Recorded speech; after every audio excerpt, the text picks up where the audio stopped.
No. If you say it, you gotta say it with fangs. He's got you there, Brian.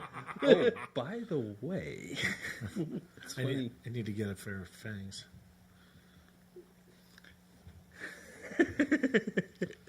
Ooh. Oh, good evening, ladies and gentlemen. Welcome to tonight's This is episode snazzy.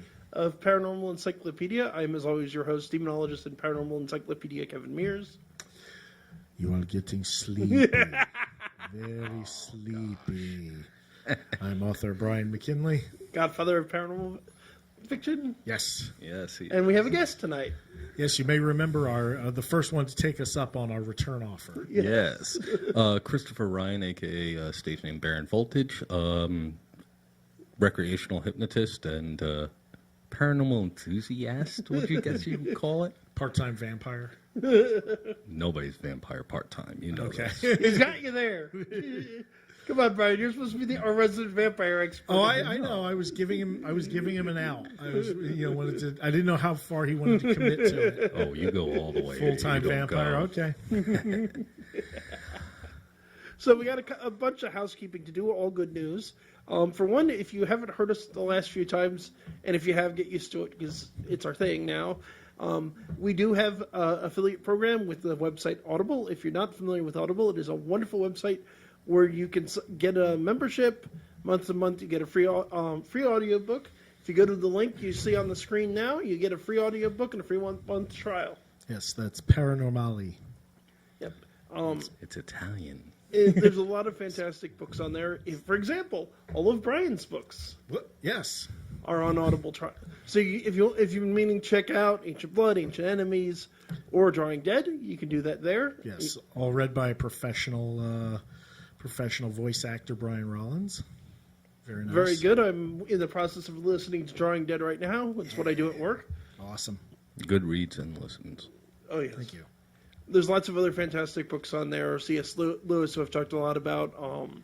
Various other, Stephen King, Jim Butcher. Yeah, If you can think of it, they're on there. They're doing some new ones. Like they just had a new version of Pet Sematary read by Michael C. Hall, which is like really a great combination. Indeed. The original Dead, was that Dead Zone? That Michael Hall? No, Dexter. Oh. That Oh, Michael C. really? Hall, yeah. So you've got Dexter reading Pet Sematary, which is one of King's like creepier Yes. novels. As I recall, it's the one he finds the most personally disturbing. Yeah. Well, because it was pretty much inspired by his fear of losing his kid. Most readers find that his most disturbing book. The most personally disturbing for him was The Shining. Well, that was the Because one that's more personal. That's that more was his personal inspired, demons. by a nightmare that he had. More than that, it also is a lot of his personal dealings, Alcoholism. struggling with alcoholism and addiction. Yeah, you drink that much alcohol, you start to think cats will talk to you too and try and kill you. Yeah. And also, for that matter, it's inspired by a real haunted hotel, the Stanley Hotel. Yes. Yes. Just saw a thing on that today. Actually, it was funny. They were doing a reenactment of like Stephen King's experience at the Stanley Hotel. Nice. So aside from that, coming up next month, June 8th through June 10th, I'm going to be at Catskills Steampunk, or Steampunk Catskills. I'm not... I think it's still Blackthorn Steampunk. Blackthorn Steampunk. Yeah. You can find it on Facebook or online. I'm going to be doing at least 3 presentations, it looks like, possibly a 4th. I'm going to be doing some magic. I'm going to be doing a presentation about the history of the spiritualist movement. And I'm particularly looking forward to, I'm going to be doing campfire ghost stories. Very cool. I mean, how do you beat being in the Catskill Mountains at night around a campfire telling ghost stories? I can't think of any. Getting abducted by fairies and playing bowling. That I would did not tell you that. I would. It's the Catskills. It's kind of what they're famous for. We'll be having our friend Amy Whitehouse, who's currently the person running it, on sometime between now and then to talk about the event as well. As opposed to Amy Winehouse, who might be showing up at the seance. Hide the alcohol. Yes, too soon? Celebrity ghost jokes. Yes. Well, we had the one guest who claimed that while doing a ghost box, he got Joan Rivers like a week or so after she died. Yeah. He could understand her? Yep. Yeah, he said she actually did. She did a stand-up routine for them, no less. Yeah, she said it was hilarious. So, Watch the episode. It's pretty amazing. I'm gonna have to. Yeah, it's pretty funny. The Ghost Box Add one. that to the list. There are so many weird. It's one thing you learned. It's like there's so many weird stories. Even for somebody as steeped in the paranormal as myself, it's like sometimes you just gotta go, wait, really? Yeah. Which that reminds me. That's also something that if you're just coming to this, or this is like the second or third episode of this you've caught. There are all of the earlier episodes available on YouTube and Breach. Yes, Breach.tv. It's a great website like YouTube. If anyone out there is a creator, I definitely recommend checking out Breach because less nonsense about copyright strikes. Yeah, and because it's a smaller website, so there's actually somebody looking into things. Yeah, doesn't mean they'll let you get away with violating copyright, but at least you're actually going to get someone with a pulse to answer your question. And a little less competition because everybody and their brother is on YouTube. Also, most significantly for someone like me who's trying to make a career out of this, the ad revenue, one, you don't have to wait till you hit 10,000 views, and two, where YouTube, it's like you get 35% of your ad revenue and they keep the rest. With Breach, you get 60% and they keep the 40. That sounds reasonable. Yes, much more equitable, isn't it? I mean, I'm not raking in big bucks yet because I'm only averaging about 1,000 views a month. But 1,000 views a month, that's still it's still money going into my pocket. So you people go back and look up the earlier episodes because there's good stuff. There are 144 videos uploaded both to YouTube and Breach, some of which are multi-parts just because in the old days when we pre-recorded things, it was difficult to upload 2-hour interviews in one big bunch, so you get even to 4 parts. I remember that. Advantage of doing it live now. We don't have that issue. Yay. So as Kevin told you about the theme of tonight's episode. The Nazi occult? Yes. And Hitler's religious beliefs in particular, which are a really fascinating historical conundrum. Let's all talk about Nazis. Let's all talk about Nazis. Yo-ho! Oh, there goes all that revenue. It's gonna Demonetized. Well, it's gonna be good. There's a good cardinal rule in my opinion. You never make fun of the Holocaust and the people that died. Now, the Nazis and Hitler in particular, totally fair game. Oh, absolutely. Of course. It's my favorite. Mel Brooks has said that his personal goal in life is to turn Hitler into a figure of ridicule. Well, yeah. He isn't already. Yeah. Well, there are a few completely insane people. Brooks, I mean, what's his name? Don Rickles used to do hilarious stuff. I mean, they told a story where he used to travel with Bob Newhart, who, very quiet, very kind of, shy sort of guy. So they go and they visit Germany. And they're walking around and Don Rickles starts goose stepping.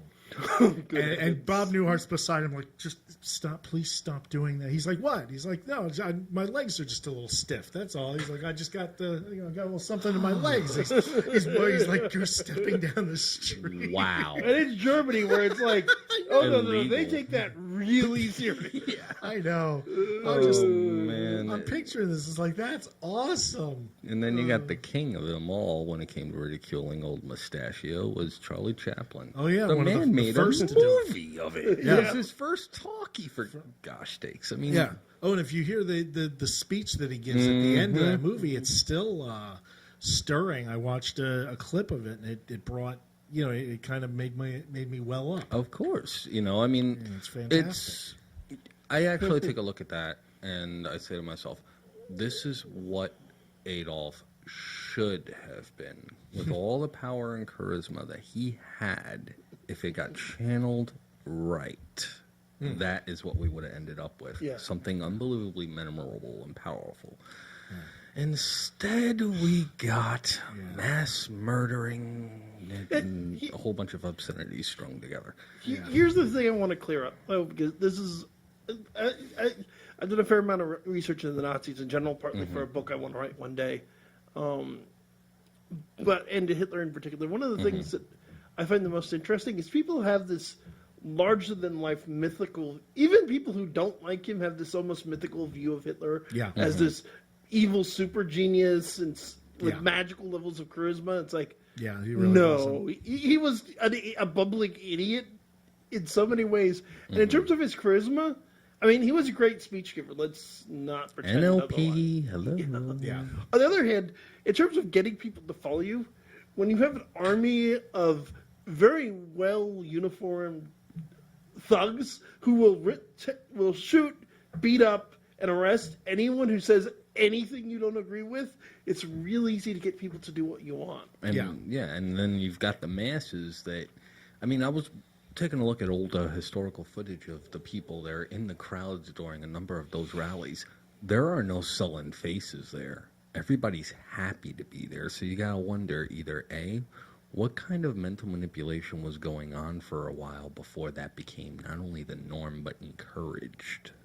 Oh, I mean, it's like anything else. You pick your audience, you screen them. Yeah, I was gonna say, it's staging. George Bush used to do the same thing. They would only let certain people in that were already like huge fans of his, so that it looked like the crowd was, Happy to in have this him there. overwhelming fervor of approval.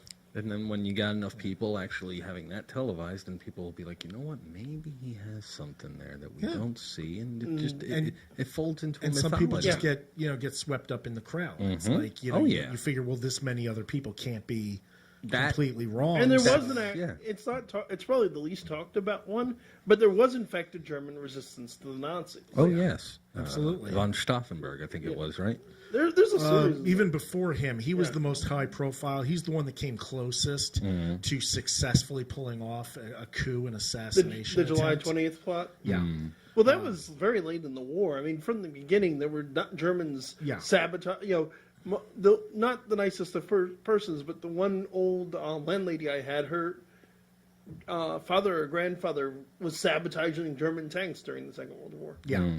Yeah, there were a lot of people that did see what was happening coming. The problem is, by the time the war started, a lot of those people had been shipped away to camps, had immigrated out of Germany out of fear for their lives, or simply just immigrated out of a good killed. chunk of Europe. I mean, Yeah. we got Einstein because he was fleeing the Nazis. Yeah. Mm-hmm. And von Braun, I think, was also near the very end. He got caught by the U.S. and they were like, "Oh yeah, Well, that's a different situation. Braun was Operation Paperclip, where we actually deliberately hired Nazis. Yeah. Another fun chapter. Oh yeah, don't. Well, I mean, to kind of like keep up a little bit on the stream here. I mean, with a lot of the justification that they had. I mean, Hitler was a bumbling idiot, but he was a bumbling idiot that was motivated by theology in and of itself. Yeah. I mean, well, he was a single-minded idiot, and it's amazing what you can get accomplished with enough persistence. Yes. And he had some very intelligent people backing it. Oh yes. Himmler was like an accountant or something before he joined up. Actually, no, he hadn't. He was a born bureaucrat, but actually he had been he'd been kicked out of his last job, and at the time that the Nazi Party really got started, he was pretty much raising chickens on his farm and getting into this like agrarian sort of salt of the earth, blood and soil philosophy that he thought was going to make Germany great again. Yes. He'll come up a lot because Himmler was the one who he was the leader of their entire occult arm. Yeah, he pushed the occult agenda more than anybody else. Anorranby, which was the inspiration for Indiana Jones, the group of Nazis that were out looking for the whole. Although the story of the guy that Himmler sent after the Holy Grail is really interesting, because yes, he had a man by the name of Otto Rahn, who was an archaeologist and a Jew and probably gay, who he asked to go looking for the Holy Grail. Well, with their philosophy, they could suddenly, if it exists, I'm not saying it doesn't, but if they had found it, they could create whatever story they want as to how they got it. They could just simply say, an angel bestowed it upon our Julius Führer, and he made sure that he would guard it for the rest of the Reich. And Himmler basically thought it was okay, so we'll get back to Hitler's religious beliefs, because I think that's a central starting point here. It so is. But Himmler himself was into some really weird neo-pagan, Yeah. and thought that the Grail was somehow tied to the Germanic gods, Odin, and things of that Well, the nature. reason they called it the Third Reich, a lot of people don't know this. The way they looked at it, they thought that the Roman Empire was the First Reich, the Charlemagne and the Holy Roman Empire was the second, and they were picking up sort of where those left off. They thought they had sort of a clear line of succession almost, or a right to rule over Europe. And that was one of the ways that they justified it. And Hitler had a tendency to consistently use a lot of the religious imagery, especially during the whole concept of the Grail with Parsifal. And Yes, and that whole Richard back Wagner's operas. Oh yeah, he loved Wagner, and he took a lot of that Germanic symbolism. He also borrowed a lot from the Romans, as you can see. I mean, it's no coincidence that the eagle with the swastika, that staff that they would carry around, looks very much like a Roman standard with the Roman eagle. It's meant to. Designed exactly around that. So Yeah. I have a very definite opinion on the subject, but what do you guys think Hitler's religion was? Well, I've heard you say it enough to know. Do you agree with me, or do you have your own I opinion? basically agree with you. I think he may have been raised Oh, he was definitely as raised some sort of nominal Christian, but I don't think it really mattered to him. He was very much Wait, cult before of we get himself. into that, what do you think? I think he followed a lot of Martellian Christendom more than anything else. I mean, he grabbed a lot from local legends. Oh, yeah. And he pieced it together, and he did what most religious psychopaths have a tendency to do. They interpret. And when they interpret, they mold, and they make it out so that they're made the hero in one way or another. In his particular case, he felt that the German people were the heroes. And then he took a look at a villain, and he said, those are those that are against us, anybody that knocked us down after World War I, one way or the other. And of course, he blamed the Jews for all of that. Well, so yes, definitely. and that made it easy to That's rise very up. close to my opinion. So let's clear one thing up first. Yes, Adolf Hitler was raised Roman Catholic. There's no way around that. There's no. Now the thing is, so people go, okay. He hated the Catholics. Well, he Oh, hated yes. his father. Oh, yeah. But a lot of people will say, well, he was raised Roman Catholic, so he's Roman Catholic. No. No. We know that up until he left high school, he went to Catholic mass. Like a lot of people do. When you're a kid, your parents drag you off to church. Yeah, you go. You The were whatever moment he your left parents are. home, Yes. he never, as far as they know, the moment he left home, outside of like a wedding, he never went back to church. Right. No reason to in his eyes. Yeah. No, there's nothing there for him. He did public. Now, if you read Mein Kampf, if you look at his speeches, he talks a lot about God, and he does talk Yeah. in a loosely Christian sense. Specifically, he claimed to be a member of a 19th century splinter sect known as Positive Christianity. Positive Christianity said the entire Bible, New and Old Testament, is wrong because the Jews had gotten in there and polluted the whole thing. Yeah, it was. And basically, Jesus, and in case anyone doesn't know this, because I've had otherwise well-meaning non-racist people who were confused, Jesus was a Jew. Oh God, yeah. I love when people don't know that. That's an awesome part to Religiously, he practiced Judaism. Ethnically, in Jewish culture, if the mother was a Jew, you're a Jew. And Mary was definitely, there's an exhaustive genealogy, 2 exhaustive genealogies in the Bible for Jesus, which don't meet, which is why most people think one's Joseph's, one's Mary's, and both of them make him descendants of Abraham, descendants of King David, King Solomon. He is very much Jew. It's like, there's no way around the fact he was a Jew. He said he was a Jew. Yep. But Hitler and people like him thought, no, he wasn't, that he was Aryan. Which of course he didn't mean the Indo-European actual culture of the Aryans. That About this this imaginary Teutonic he meant this race imaginary that they got that got cobbled together from fantasies of which is exactly what they use. people as back imagery. then. So if you look at his private comments, though, it dispels the idea he was Catholic real quick, because whatever he said publicly, privately, he very clearly wanted to break down the church. Mm-hmm. Well, Catholics got sent to the concentration camps camps. Oh, yes. So. But this also gets into, and we'll probably touch on this as well, the idea that Hitler was in collusion with Pope Pius XII. Oh, yeah.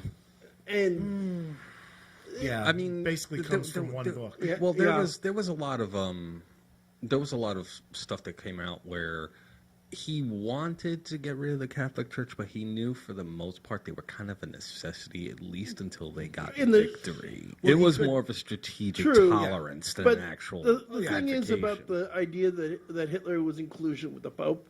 A lot of it actually comes from a known KGB agent. Yeah. The book Hitler's Pope was written by somebody working for the KGB. It was part of what's known as active measures, which was an attempt to destabilize Western culture by the Soviet Union during the Cold War. In reality, the Pope Pius XI and then Pope Pius XII both actively resisted the Nazis. The most obvious example I can give to prove this, because people question it, is mit bien surge, which it means with burning concern. So the church has been around almost 2,000 years, about 1,700 years. And in that time, there have been many papal encyclicals. All of them, every single one with a single exception, were written in Latin. Mit bien surge is the sole exception. It was written in German. It explicitly talks about the invasion of Poland. It talks about anti-Semitism in general, condemns both. It never names Hitler explicitly, but it refers to him in relation to the invasion of Poland, an insane prophet. It was written during the reign of Pope Pius XI, which is not the one most people associate as being collusion, but the man who probably wrote it would have been the Secretary of State of the Vatican at the time, who would become Pius XII. There you go. Yeah. I think the reason most people find that easy to swallow is because of the relationship with the Italian government with the Nazis. But at that time, the Italian government was not the Vatican anymore. You know, Hadn't been for quite a while. Yeah, so I mean, it's not one and the same. Yeah. I mean, Benito more or less was tolerated by Adolf in many ways too. I mean, he took a lot of the ideas. The Nazis made fun of the their Italian allies like constantly. They thought they were idiots. Yeah, I mean, Mussolini was kind of a cartoon supervillain as well. It really was. It was, and he died an appropriate, death for it. Strung up, and I mean, I could swear Adolf at some point was probably in the middle of a military meeting and suddenly got a telegram saying, "We need help. Please send more tanks." And Hitler's like, "God." Benito. Again? Really? Well, really? You know what's funny on that thing? There is they have the actual minutes of the Wannsee Conference, where they pretty much break down the Holocaust and the mechanics of it. I'm familiar with that transcript, cover to cover. Yeah, it's in there. Them making jokes about their Italian ally, them saying, "God help, God save us from our Italian friends." Yeah, exactly. The documentation. By the way, making fun of welcome it right to at some that of the meeting. many examples of documentation of the Holocaust. The idiots, known as deniers, claim doesn't exist. It's you've got their notes. Yeah, you have the minutes of the meeting where it happened. They made a movie of it. Yeah, 2 in fact, 1 in German, 1 in English. For those of you who can't read subtitles, I hate subtitles. I like the one that was done in English by HBO. That one was done really Conspiracy. well. It's a little more slick. It doesn't stick quite as scrupulously to the minute, but it's still a fantastic movie. The original Wannsee Conference in German is chilling, just because of how damn normal. Conspiracy is pretty darn creepy. I mean, it is. It's very well acted, but like I said, the German one, there's something about the authenticity of hearing them all talking in German, and it's not dressed up. It's not. It's a bunch of guys in a room talking, taking the occasional cigarette break, joking around. It plays out like a company boardroom meeting. Except they're talking about mass murder, and it's just like, oh my god. I mean, what do you expect when the person that was heading it up was one of the most mass murdering psychopaths in the entire Reich? Enough for even Hitler to go, "Oh, oh yeah, dude. Heinrich was feared by everybody, even his superiors. Yes. If he hadn't have been killed, imagine he was probably in line to be the guy that Hitler was going to tap to take his place. I actually can. I think Goering or Bormann, one of the two. Bormann had a chance. Bormann was technically the successor. Yeah, Goering was higher placed, but he was falling out of favor because of his drug use at the time and all of these sort of sex scandals with him getting all. He started to Weinstein left and right. Yeah. Reality, without Hitler, the Reich would have fallen apart. I mean, it certainly would have shrunk. The person most likely to have taken over after Heinrich's death would probably have been, because of his power in terms of the SS, would have been Himmler. Yeah, and the Himmler reality is, if successor. Himmler had taken over, the generals would have quit. Well, when Himmler did actually briefly take over after Hitler's suicide, the first thing he did was start drafting surrender letters and offers. Because he legit thought that, okay, if we pull off a truce, we can actually build this back up. Well, he thought, okay. Actually, he'd started trying to surrender before the suicide. That's right. That's what got him expelled in Hitler's will. He was kicked out of the party in Hitler's will because he had started making peace. Because he knew the war was over. It was one of the last phone calls that Adolf had gotten in the bunker. Was like, by the way, Himmler's talking surrender with the Americans. Swiss, I think. Was it the Swiss? I think it was the Swiss he was talking with. I know he was captured by the Americans when he was trying to flee. Yeah. Because the Swiss just turned him down. Even the Swiss, who are like king neutral, are like, dude, go away. Yeah, no, they're like, we are not brokering this deal for you. You go find somebody else. Heinrich's the one who set it up, but Himmler's the one who ultimately executed. Heinrich was dead by then. Himmler. No, I meant I was talking specifically about the final solution. Oh yeah. No, Heinrich. Heinrich's brainchild, but the execution was Himmler's. Well, you expect all the train schedules. I mean, that was, I think, something that he excelled at. Apparently, was mass organizations. Efficiency. Himmler was described by everybody who knew him as like the most boring human being they'd ever met. Like he was incredibly dull. They said most people couldn't. But he was a genius of organization. Yes, he was a perfect, like, sort of bloodless bureaucrat. Sort of like Eichmann before him, with the whole banality of evil. But he was a perfect example of it. There was this was a guy, he put all these orders in for these people to be killed when he actually went and saw a camp one time. It made him sick. It made him sick, and he fell down and had like kind of a mini nervous breakdown. He left. He never went back, but he kept signing the orders. Oh yeah, he had no problem doing it. He just didn't want to see it. It's like somebody that eats meat. I hate putting it in terms like this, but I guess in his mind it was like somebody that eats meat going to visit a slaughterhouse. Yeah. To him, I think that would have been his mentality. He was also a vegetarian, I think, just like Hitler. So it's an apt metaphor. Come on. He wanted to be him. I mean, say mustache, say thing. I wouldn't be surprised if he was taking up painting. Yeah. Himmler worshipped Hitler. Himmler outright worshipped Hitler. In the most literal sense. Yes. Yeah. Which gets into my theory of Hitler's religious beliefs, which is ultimately, I believe Hitler, like most sociopaths and psychopaths, and there's some debate over which, if not both, Hitler was. Because he does actually show a degree of empathy and emotion, mostly towards his dogs, not towards people. Goldie. Yep. Blondie. But the thing is, I think Hitler ultimately thought he was God. Or at least a messianic figure. Or at least a prophet on Earth. Yeah. I mean, he thought he was, reincarnated from Galahad or something? Maybe. He was taking Arthurian tales for a while, too. Himmler thought he was the reincarnation of Henry the Fowler. Yes. And then Himmler had, I forget the guy's name, but he had an occult advisor who claimed to have been a descendant of Thor. Yes. Who helped run the goofy. If you're gonna go big. Well, a lot of them they all had they had occult sort of people. They had fortune tellers and all that kind of stuff. Like Himmler loved that. He got Hitler.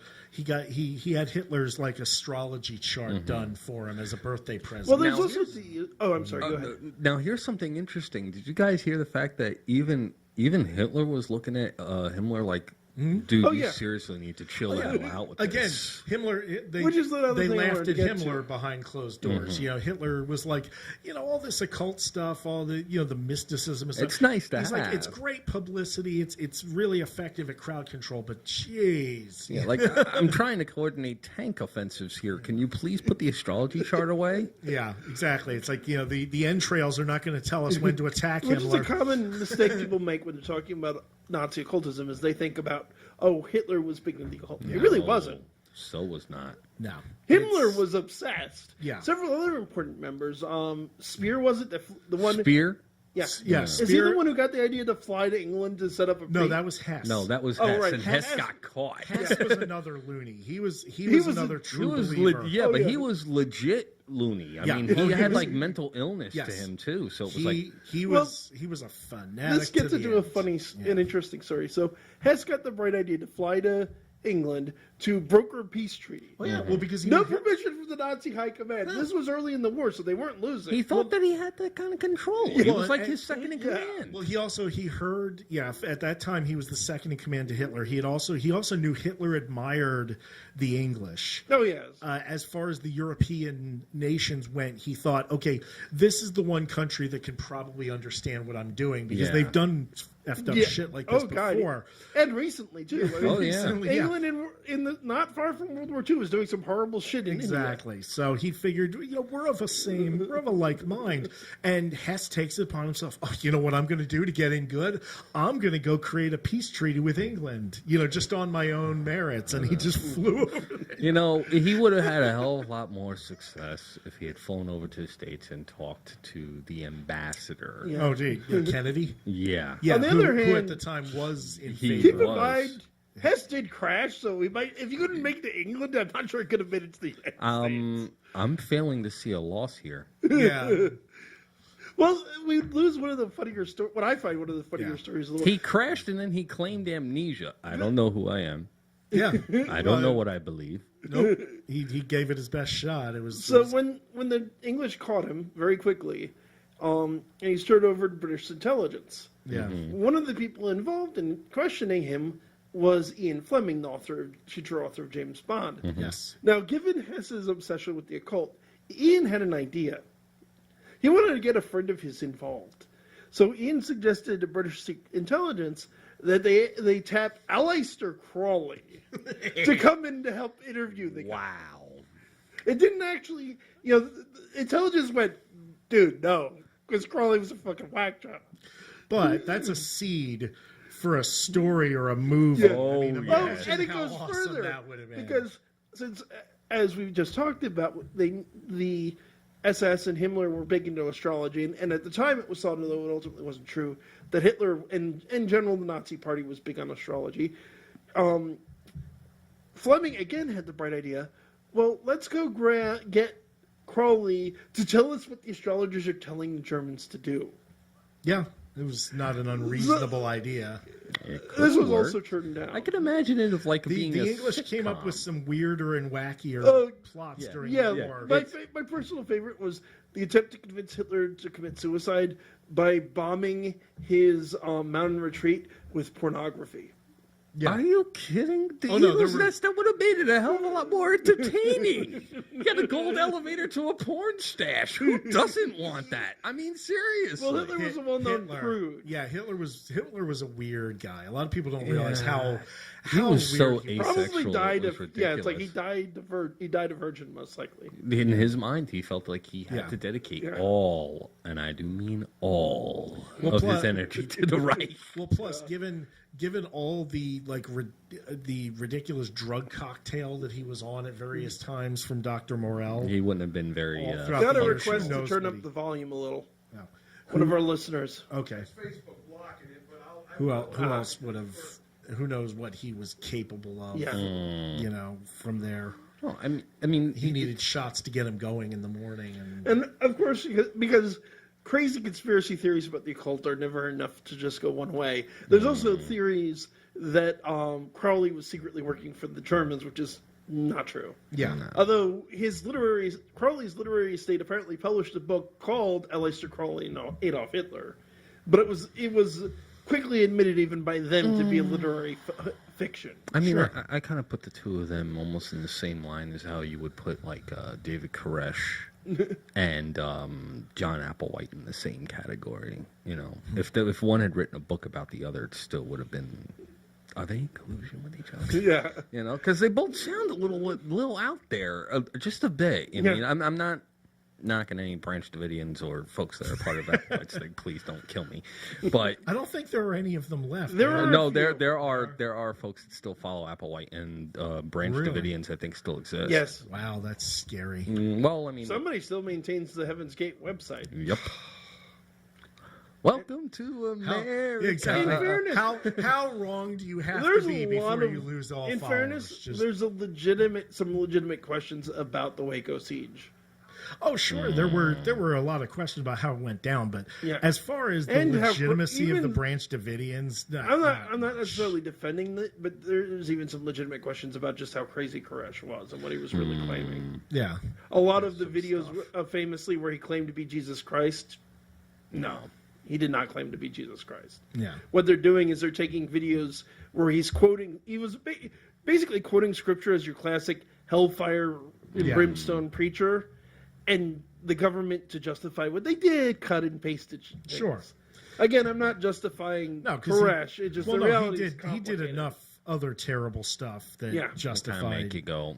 Yeah. So this all relates logically enough to a common question Hitler and cult leader. that's been running around. Well, actually, not just that, but was Hitler possessed? No. I disagree. Kevin believes that he was possessed by a demon. I think that if he was, I think he would have he done may better. have been a hell of a lot. There's two different schools of thought I actually have on this. You have one where he was possessed and had since the damage had already been done, and then it had gone by the time, like, I want to say 43 had hit. Seems You like know, because the damage had already been done, the mentality had already been imprinted, and it already screwed his body up so much that whatever the it was that was in there was like, Parkinson's and a forget dozen other about it. things. Whatever Yeah. it was in there said, Yeah. nope, I'm done. My work is done, and everything's going to go to crap regardless because this is all a snowball going down the hill. That's one school. The other school is that, and this is going to be a little bit out there, I think he did get placed by powers of good specifically to show us what evil was like. If you think about it, for a long time, the world had lain quiet. We thought that we had quashed any and all kind of conflict after the First Great War. the war to end all wars. You know, Yeah. everybody was all happy and joyous and did not think that anything bad could happen. I think that might be a good case for why it was allowed to happen.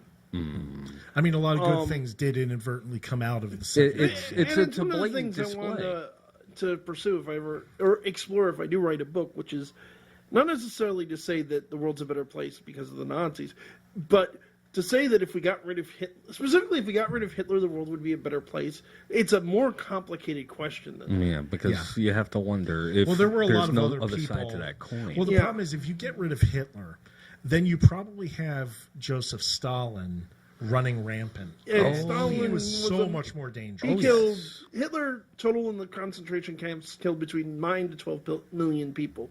In the gulags, Stalin killed around 40 million. Yeah. of his And- own. Yeah, and Stalin didn't have nearly any of the weaknesses that Hitler had.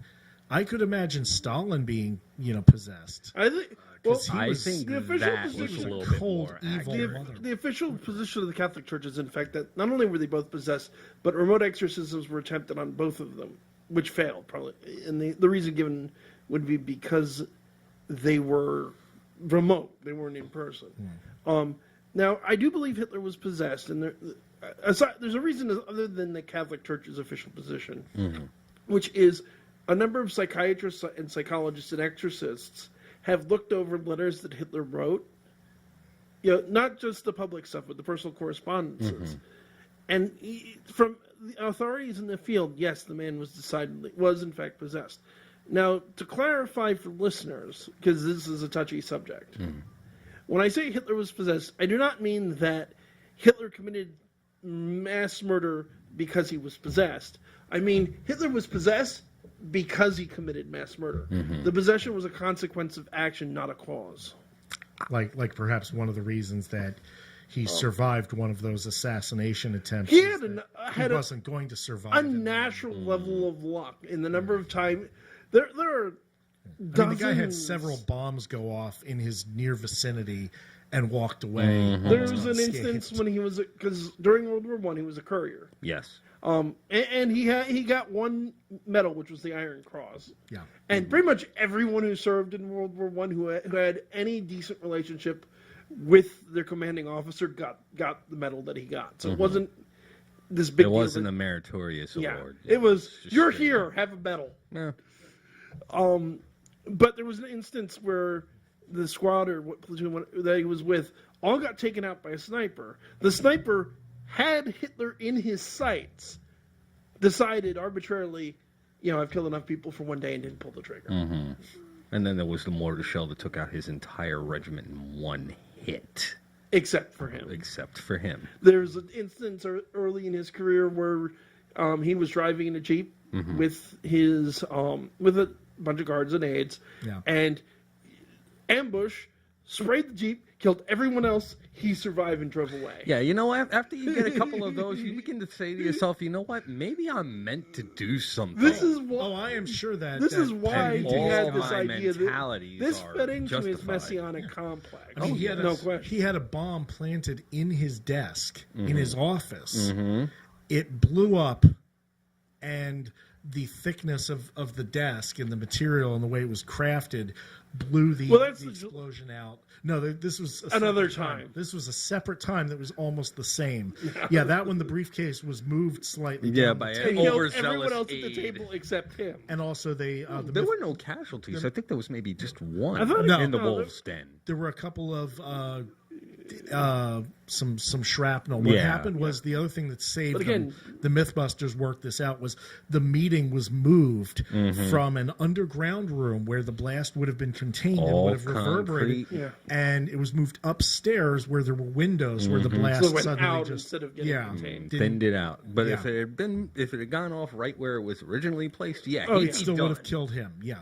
There was another instance, very early on. He was supposed to give a speech in France in 1941. Yeah, where the guns And an are. SS officer had planted a bomb under the podium. Now, the plan was he'd come out and then during the speech would detonate the bomb. Before the speech, said SS officer had to go to the bathroom. Got locked in his stall. Hitler, completely uncharacteristically for Hitler, gave a much shorter than normal speech and left, and the SS officer was never able to detonate the bomb. Yeah. The amount of luck the man had Well, this is why was when bizarre. that's why when that question comes up, if you could go back in time and kill Hitler, I don't think you'd be able to. Are you sure that somebody did? Several people didn't. He has the There's same many- luck I do when it comes to like that kind of crap. It's just I can't die. Yeah. Neither can Hitler. He was meant to do whatever it is, for what he did. There's a side note to this that a lot of investigators I know tend to think that Hitler was possessed by Satan himself, and that's not true. Gosh, no. If anyone at the time was, I think Stalin's a very likely candidate. I think Satan could have come up with a better battle plans than Hitler. I mean, because that would be the thing. militarily, you look at when Hitler, was listening to his generals all through up through early 43 and so forth. They did great. They were doing fantastic. As soon as Hitler started believing his own hype and going really crazy and saying, no, I'm going to decide the strategy. I'm going to decide, where troop placements go. Every time he got Started involved going in downhill. one of the most obvious is, of course, the invasion of Russia. Yeah. What people don't realize is, that could have gotten better, but Hitler screwed that up too. Because what happens is they're preparing to invade Russia. Yugoslavia has a change of election, and the people in charge, the people that are placed in power, are no longer sympathetic to the Nazi regime. So Hitler decides to divert forces away from the invasion of Russia to invade a tactically irrelevant country whose politicians don't like him anymore. Yeah. Well, also, it's vindictive and petty, and the thing is, the invasion of Russia was a badly timed idea. And badly- they should have waited. But that- Summer uniforms. Yeah. For gosh sakes. Not just that, but no, the summer uniform. Here's the thing: that side invasion was the main problem because the original timing was fine, and they would have attacked during summer.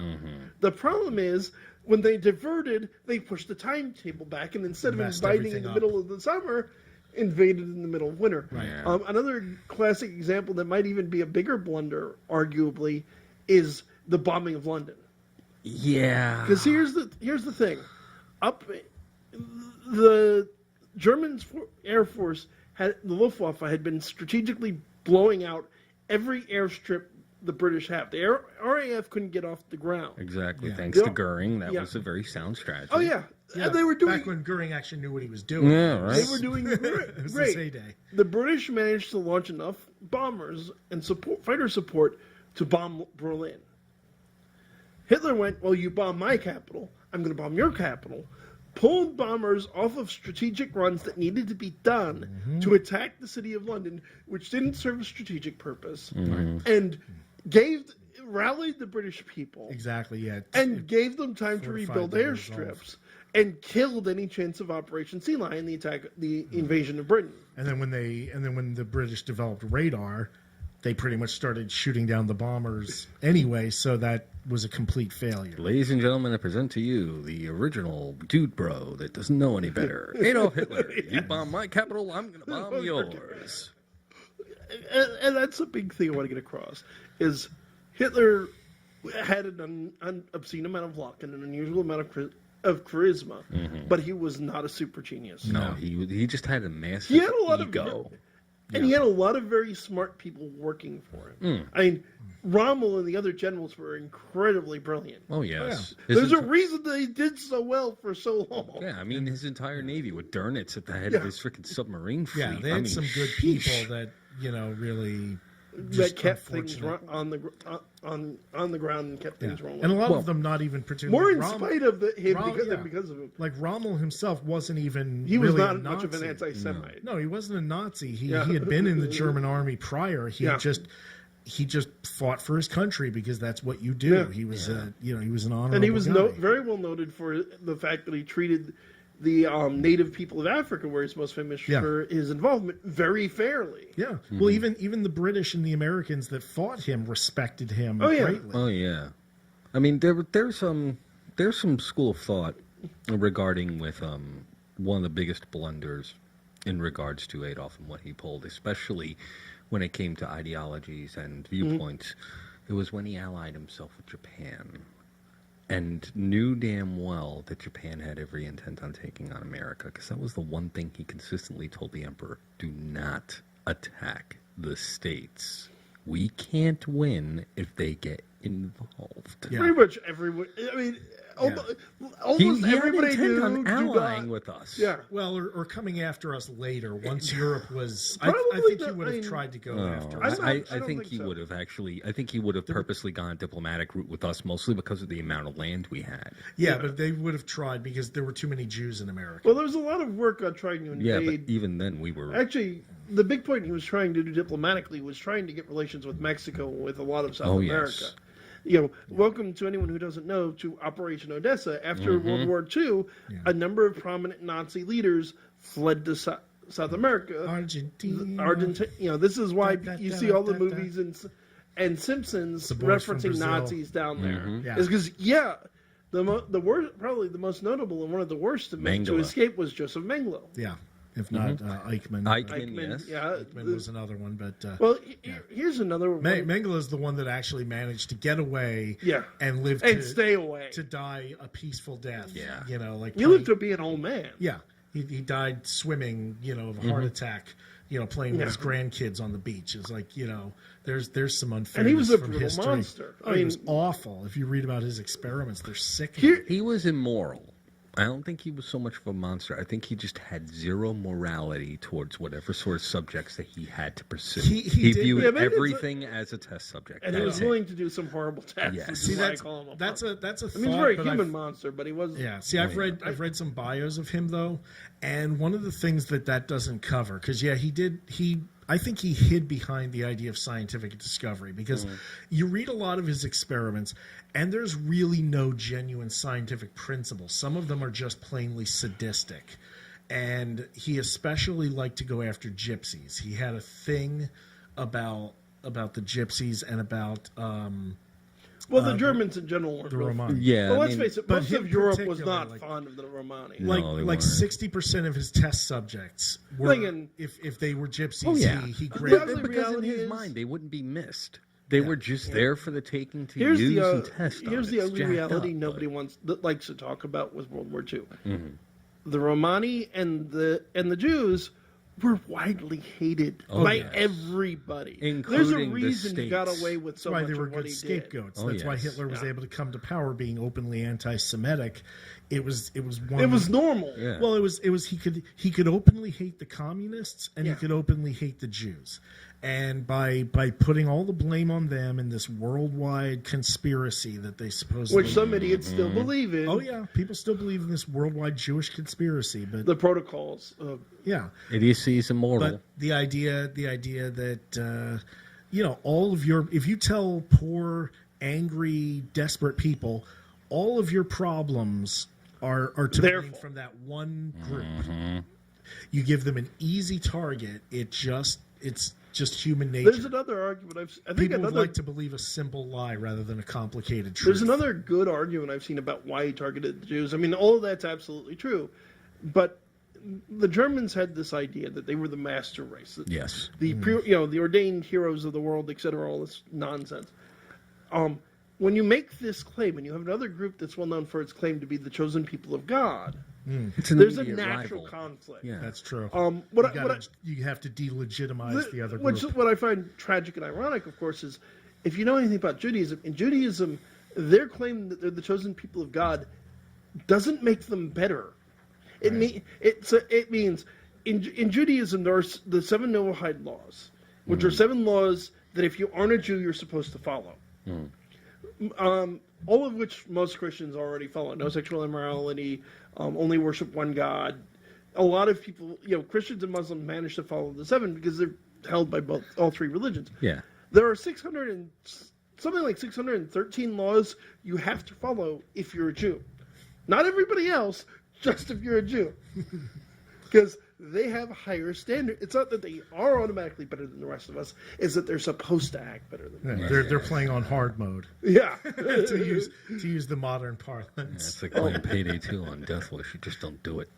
Which is and it's a very different thing than I am better than you because I was born that way. We're running low on time, but there are two more topics I really want to cover real quick here before I, of course, give you your traditional chance to plug anything you've got coming up.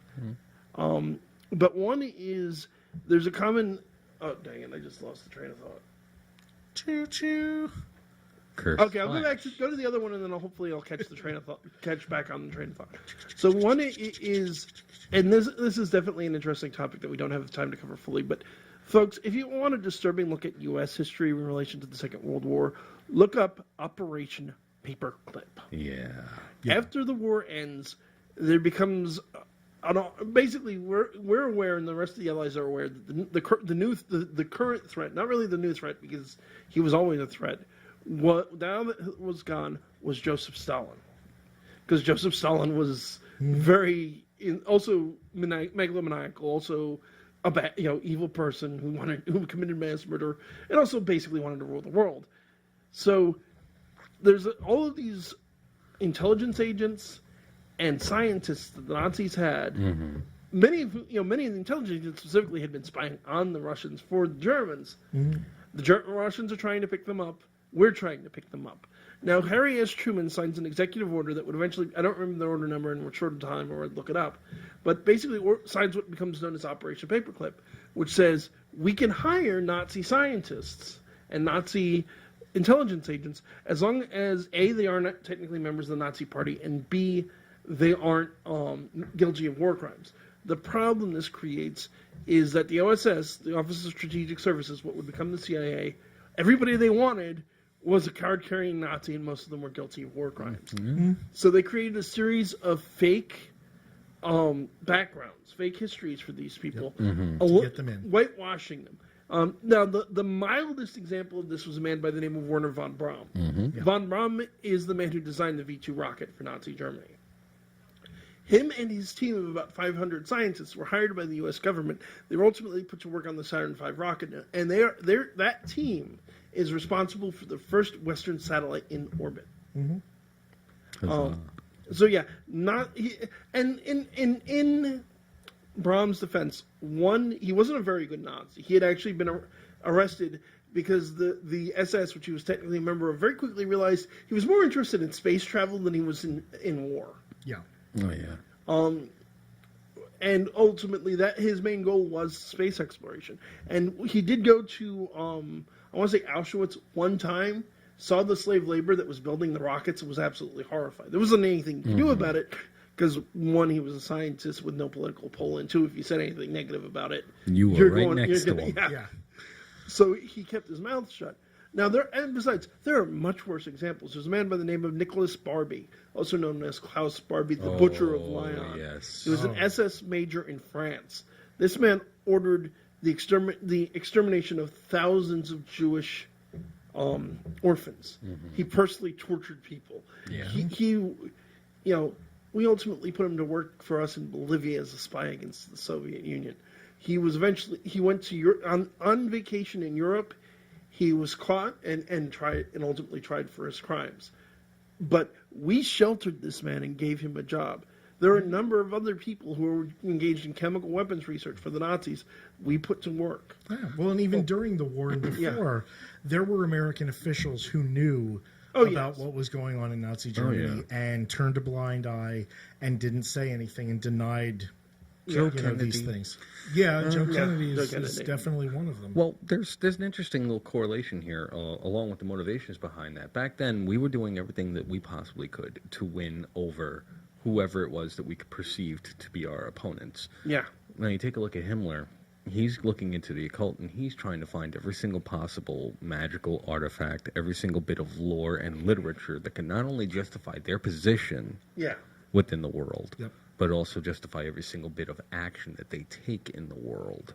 I mean, the search for the Holy Grail. He who has the Grail can't possibly be wrong. Right. Otherwise, God would stop him. Or the Spear of Destiny. Well, so, yes, the Longinus Spear, definitely. Yeah. And he acquired it.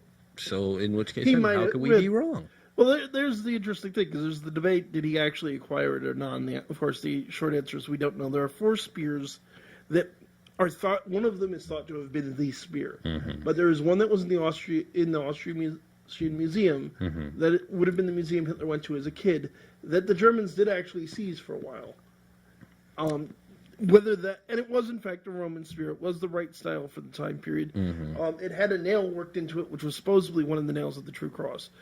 Was that the spear? We'll never. 2,000 years ago, we have no bloody clue. Yeah. No, I mean, there were so many people all through the Middle Ages that were forging holy icons that you can't. Well, the one that they did some analysis on fairly recently, I think within the last 10 years, they did see underneath that whole gold leaf sheath on it, they did see the markings of a blessing of St. Maurice, which was originally one of the original holders of said spear.